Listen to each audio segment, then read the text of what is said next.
Perkenalkan, nama saya Dandi Kristianto. Video ini saya buat untuk memenuhi tugas mata kuliah Micro Teaching. Selamat menyaksikan.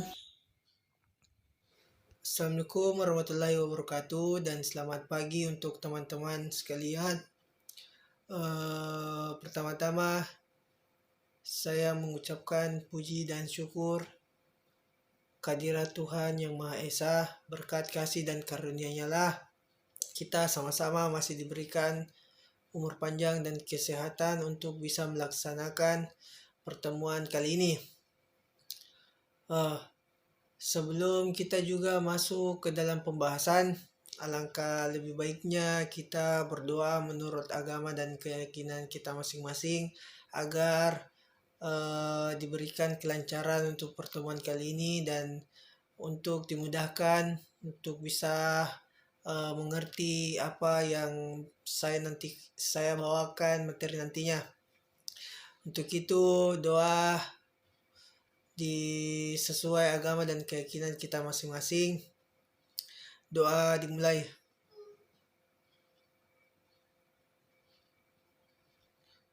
Doa selesai. Ya, sebelum kita masuk ke dalam pembahasan, mungkin saya sedikit menjelaskan kenapa kita belajarnya seperti ini, kenapa lewat video, karena kita juga demi memutuskan rantai COVID, kita lebih dianjurkan untuk belajar dari rumah. Jadi saya menggunakan metode seperti ini. Sebelum kita masuk ke dalam pembahasan, saya jelaskan dulu sedikit tentang ilmu bangunan gedung. Karena ini pertemuan pertama kita, jadi mungkin sedikit gambaran untuk teman-teman, adik-adik semuanya tentang definisi bangunan gedung itu sendiri. Bangunan gedung yaitu ilmu pengetahuan yang untuk merencanakan, untuk membangun sebuah bangunan, untuk memperbaiki juga sebuah bangunan. Semua nanti kita pelajari dalam mata pelajaran ini. Tapi spesifikasinya yang kita mau pelajari yaitu jenis-jenis dan bentuk bangunan itu sendiri. Nanti kita bahas semuanya supaya teman-teman juga mungkin bisa paham mengenai bentuk dan macam-macamnya. Sebelum kita masuk ke dalam pembahasan, alangkah baiknya terlebih dahulu kita mengetahui kompetensi dasarnya dalam pembelajaran kali ini. Kompetensi dasarnya yaitu mendeskripsikan konstruksi bangunan mengenai fungsi, jenis, bentuk, dan ukuran-ukuran bangunan. Dalam kompetensi dasar ini, dengan pertemuan kali ini kita mencoba membahas hal-hal mengenai fungsi, jenis, bentuk, dan ukurannya. Nanti saya jelaskan di dalam pembahasan nantinya. Ya, tujuan pembelajaran kali ini agar siswa dapat menjelaskan jenis bangunan secara kritis, objektif, kontekstual, bertanggung jawab, dan santun. Yang pertama itu. Dan yang kedua, siswa dapat menjelaskan bagian bangunan secara kritis, objektif, kontekstual, bertanggung jawab, dan santun. Dan ketiga, siswa dapat menjelaskan fungsi bangunan secara kritis, objektif, kontekstual, bertanggung jawab, dan santun. Ada beberapa tujuan, ada 3 tujuan kenapa mata pelajaran kali ini kita pelajari. Mungkin teman-teman semuanya bisa melihat apa itu kritis. Kritis yaitu agar siswa dapat mengetahui, bertanya apa banyak pengetahuannya tentang hal-hal seperti itu, banyak tanyanya lah kalau bisa dibilang. Objektif, objektif maksudnya transparan, bisa terbuka satu sama lain dan bertanggung jawab. Tentunya dalam hidup kita memang harus bertanggung jawab, apalagi laki-laki harus diwajibkan memang bertanggung jawab.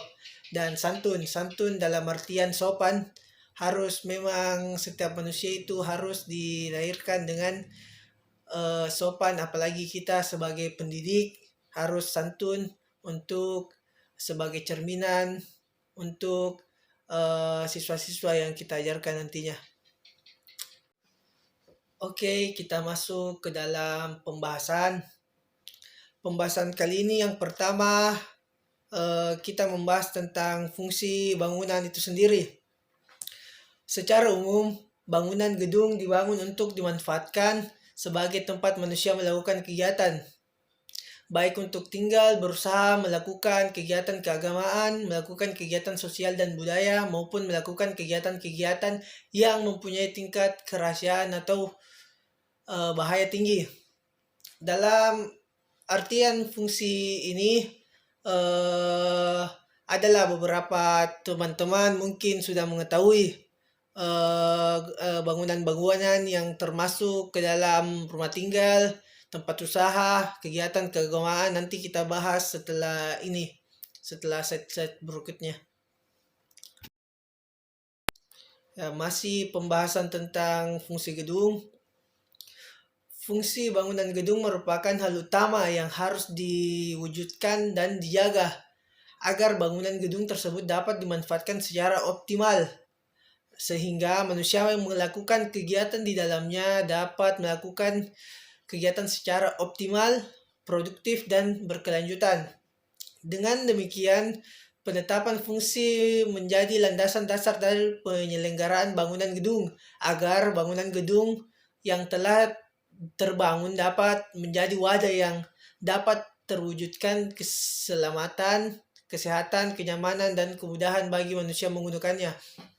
Jadi dalam artian ini, kalau kita membangun, kita harus melihat kenyamanannya, fungsinya terlebih dahulu. Kalau persoalan keindahannya mungkin biasa kan ada orang yang menomorsatukan keindahan, tapi alangkah lebih baiknya kalau kita membangun dengan fungsinya terlebih dahulu, seperti kita membutuhkan tempat istirahat, kita membutuhkan tempat tidur, ya seperti itu fungsi-fungsi begitu bisa dikatakan. Bisa lagi contoh lainnya seperti kita mau mandi lah, kamar mandi, mau buang air besar, ya seperti contohnya yang sangat berfungsi itu ya kamar mandi.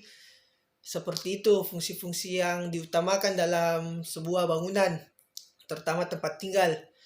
Contoh kecil dari rumah tinggal, seumpama kalau rumah ibadah, fungsinya ya untuk beribadah, fokus membangun tentang hal-hal yang beribadah, entah itu keagamaan seperti agama Islam, Kristen, kan kita di Indonesia beragam. Jadi mungkin teman-teman nanti diajarkan seperti apa membangun rumah ibadah seperti itu.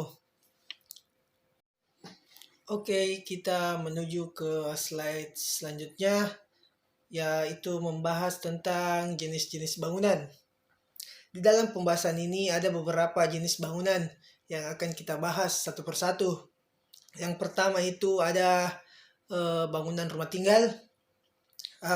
Di bangunan rumah tinggal itu seperti kita tempati sekarang, mungkin ada teman-teman sebagian yang mungkin tinggal di kosan, tapi seperti itu maksud saya masih termasuk di dalam beberapa contoh nantinya.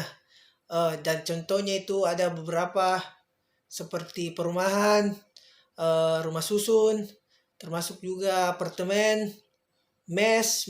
Kalau teman-teman di bangunan mungkin mengetahui apa itu mes. Mes itu seperti tempat yang ditempati seperti pekerja proyek, itu namanya mes.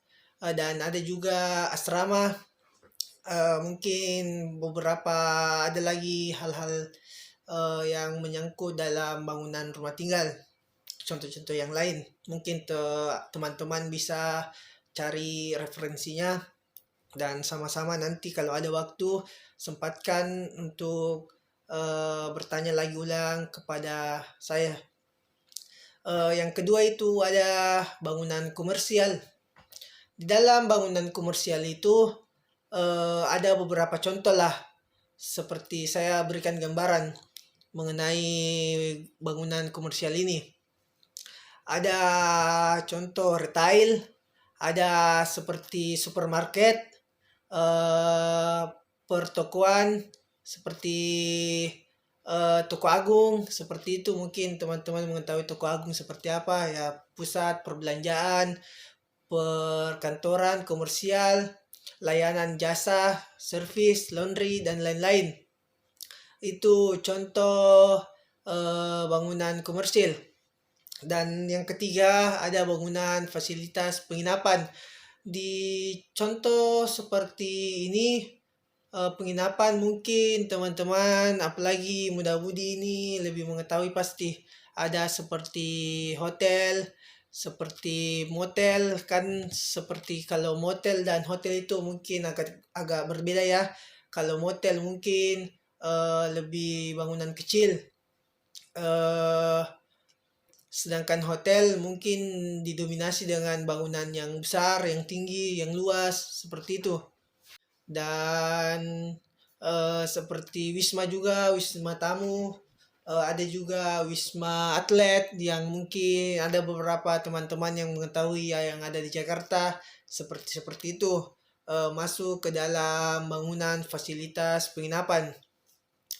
Dan selanjutnya ada bangunan fasilitas pendidikan. Seperti bangunan pendidikan seperti yang kita tempati, yang kita pakai belajar sebelum corona melanda. Itu ada namanya sekolah, gedung sekolah, seperti itu. Ada juga seperti tempat kursus latihan, mungkin pelatihan les, seperti teman-teman yang mungkin ada yang les di selain mata pelajaran yang diajarkan di sekolah.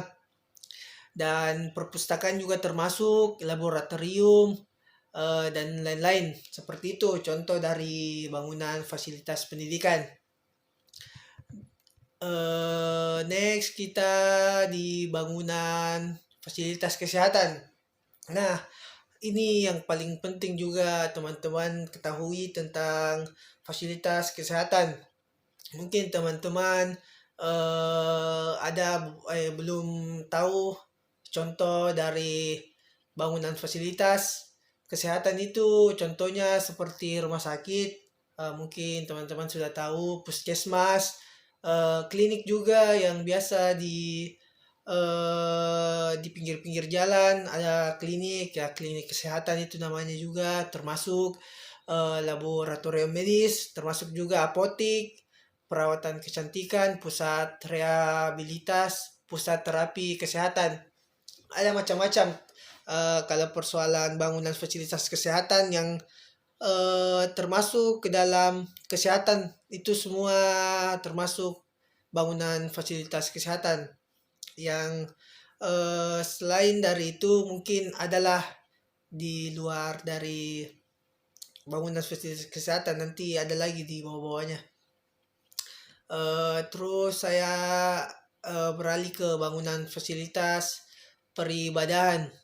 Kayak ini tadi seperti saya sudah lontarkan tadi contohnya, seperti kalau kita membangun ya ini bangunan fasilitas peribadahan kan sudah saya bahas di dalam bangsa Indonesia. Kita memiliki keberagaman soal ras dan budaya, dan dalam membangun sebuah fasilitas peribadahan bukan kita cuma fokus ke dalam satu tempat ibadah saja.